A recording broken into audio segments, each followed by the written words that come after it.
Look, a lot of people have picked up a new hobby or two during COVID shutdowns, but 5 local moms took things to a whole new level. They started a rock band that took them from a Milton basement to national television. They're called the Lazy Susans, and this past Monday, they performed one of their original songs, Sugar Drop, on the Kelly Clarkson Show.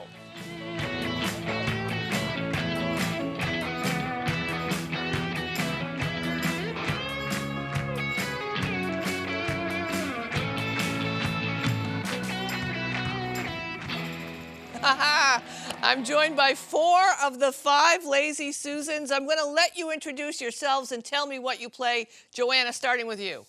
I'm Joanna Weiss. I play guitar. I'm Leila Mitchell, and I do percussion and keys. I'm Imge. I do keys and bass. I'm Heather Shaw, and I play bass. And you also may recognize Joanna as a contributor here to GBH, among other places like the Experience magazine. Welcome to, how exciting is this? My God, I am so excited for you.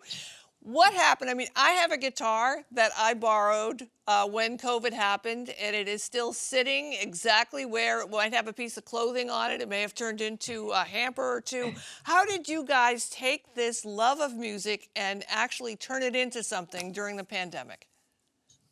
We set a deadline. I think that was the key. We got together. We'd always kind of talked about playing music. It was something that we liked, even though we didn't have any very much experience among us. But for years, our husbands would play music. Our kids were in bands. Our kids were in plays. We thought it looked fun. We thought, well, who has the time to do that? And then the pandemic hit. Yeah, I mean, I think that the pandemic gave us the opportunity to not honestly have to run the kids around and actually physically go places. So we were in our house and we were kind of quarantining together. And I think part of it was like, what are the opportunities that we can do things that we've always dreamed about doing? So that was sort of the start of it.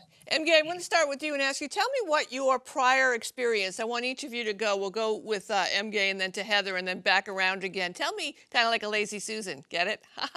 Tell me what your prior musical experience was before doing this. So I grew up playing piano a little bit. So I had some classical music training. And in college, many, many moons ago, I dabbled in some bands as well. Heather? 0. I had no musical experience at all. Never picked up an instrument in my life. Joanna?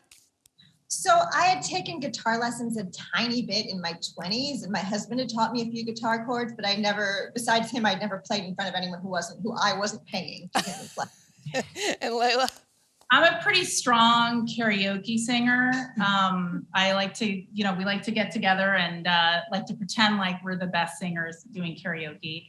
And Martha, our 5th Lazy Susan, really had 0 musical experience. And we gave her some sticks and she just went at it and got some great lessons. Yeah, it's not like it's important. Drumming is not at all important for a rock band. Just go ahead here. You just go ahead and hit the drums. Pitcher on the team. Right. Well, we're going to take a look. You guys played at the JP Porch Fest thing. So we're going to take a look at this. Now that we've set the stage for folks and gave them a little taste from the Kelly Clarkson Show, take a look at this. See the people walking down the street, all in line just watching all the beat. They don't know where they want to go, but they're walking in the highway. They got the beat, they got the beat. Yeah, they got the beat. Come on.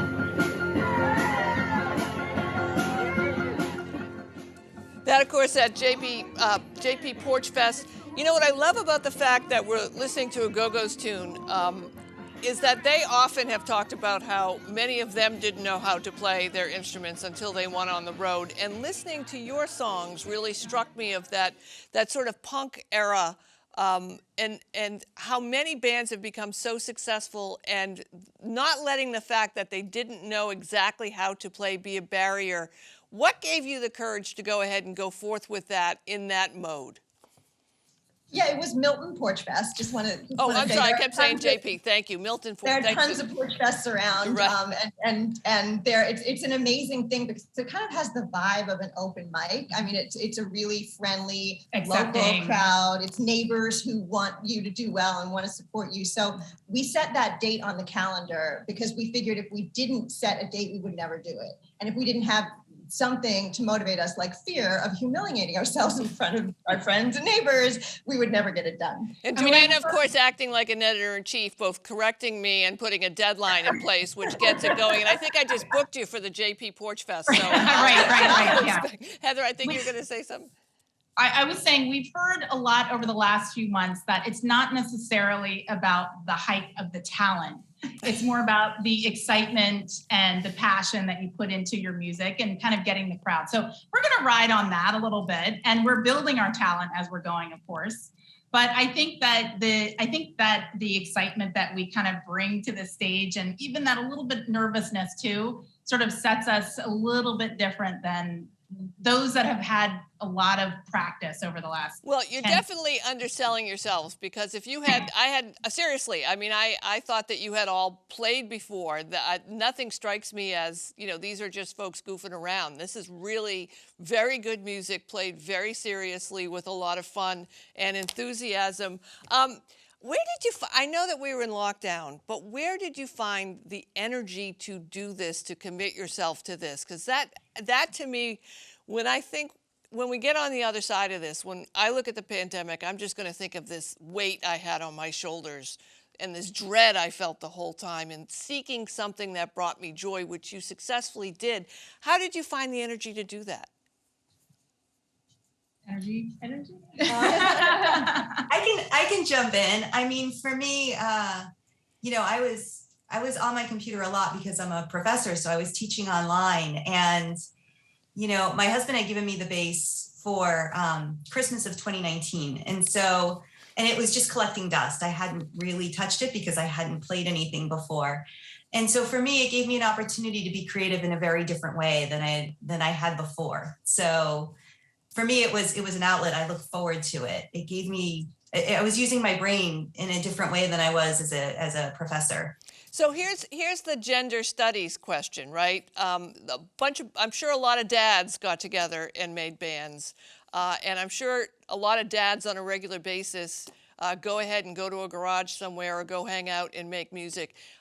We're still in a world where it's news that moms got together and did it, right? And we're still in a world where a female rock band is newsworthy, like the Go-Go's still fighting to get into the Rock and Roll Hall of Fame. Debbie Harry's still, out front. What's the gender twist on this? When can we get to a point where I'm thrilled that you're making news and I'm thrilled that you're on the Kelly Clarkson Show, but this should be just you being artists? Does it need to be about you being moms and women doing this? Yeah, I mean, I think it's a lot about us kind of grabbing it back. I sort of said that term, like taking it back, taking back the thing that we've just been wanting to do. It doesn't have to be singing. It doesn't have to be a band. It could be something that you just had passion for before you became this other identity, which maybe is a parent or an adult or a working person or a working mom. So it was really just about us definitely collaborating and supporting, getting that support from our friends, and then just sort of taking it back and saying, I want to do this thing. And whether there's sort of a gender statement or not, I think we just have to support each other as moms and as females to sort of take control and go for it. I think doing it to help too. I think having people who kept you honest, who kept you motivated. You have to show up not just for yourself, but you have to be accountable to the other people. You got to play it all together. You got to learn your part. You got to be part of the band. So I think that's helped a lot. And I think the pandemic created that space for it, but I think the lesson is you have to create your own space for it. The other inspirational part about it, I used to work in the music business, and I was always amazed when people put barriers up in order to be creative. And I was reading in the Globe article about it. One of you were saying something like, well, we feel like we might have taken someone's space. We're getting attention for this. There are other people who have been working on this for years. And I actually read the comments, which I weighed into, to. And one commenter said, listen, you never know what's going to catch fire. You never know somebody could be working for years and never get it. And then someone comes along and suddenly you've caught it and you're sharing it with the world, which is bringing joy, which you guys are doing. What's next? I mean, Rock and Roll Hall of Fame on your way, world tour. What's the dealio? I mean, what's next is picking up for soccer and taekwondo and doing the grocery, and the dinner's got to get on the table. But we are playing this Saturday night at the Midway Cafe in Jamaica Plain. We will be in JP. Yes. Yeah. Saturday night at 8:30 at the Midway, followed by 2 other great bands, Robin's Garage and Twice a Day Ray. And I think we'll be in Hull in a few weeks. And so it's picked up. It's a lot of fun. I think we're really excited about going out to the different communities and sharing our story and meeting other people as well. Well, and tell me a little bit about the set. So I know you've got original music that you're doing, but what else can folks look for? We're going to play some more music in just a bit so folks can get a taste. But what are you playing? What's on the set list? We've got 5 originals. Yeah. And then we've got a little bit of Pat Benatar. We got a little bit of Lizzo. We got a little bit of Donna Summer. Donna Summer Bring it from back. Dorchester. Yep. Yep. I love it. Well, thank you I'm so thrilled about this. I can't even tell you. I think I might have to make my way out to see you guys. Congratulations on making something good out of the pandemic. And I'm so thrilled that my guitar is working so well as a closet piece right now, but I might get inspired. So thanks so much for joining me. And we direct folks to look for you on Saturday night. Thanks for joining me. Thank you. Thank you.